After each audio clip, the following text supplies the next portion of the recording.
Aujourd'hui, on fête la Journée internationale des droits de l'enfant, le 20 novembre chaque année, et c'est la signature en fait de la Convention internationale des droits de l'enfant qui est intervenue en 1989. C'est une année en plus très particulière parce qu'on fête à la fois le 20 novembre et les 75 ans de l'UNICEF. Les enjeux, c'est de faire connaître le 20 novembre, cette journée mondiale des droits de l'enfant, c'est d'être visible, d'être présent à Paris et de montrer que ce sont les jeunes qui s'engagent. Les jeunes ambassadeurs représentent 55% de nos adhérents à UNICEF France et sur Paris, ils sont extrêmement nombreux et on voulait vraiment les mettre en lumière. J'ai décidé de m'engager à l'UNICEF parce que je me rends compte que c'est grâce à nous qu'on peut protéger les droits de l'enfant en prenant compte leurs besoins qui sont fondamentaux, affectifs. Et en tant que jeune, je me dis que nous sommes mieux placés pour pouvoir assurer cette mission.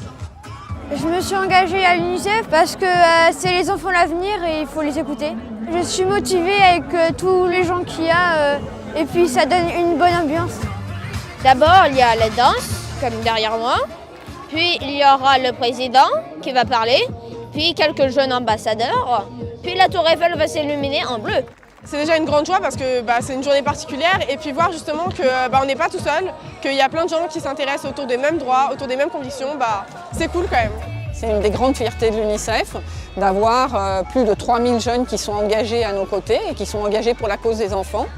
Et je crois qu'on peut être vraiment très fiers de ça. On est fiers de tous nos bénévoles bien sûr et de l'engagement de tous, mais d'être capable de mobiliser ces jeunes pour d'autres jeunes, je trouve que c'est vraiment quelque chose de fantastique.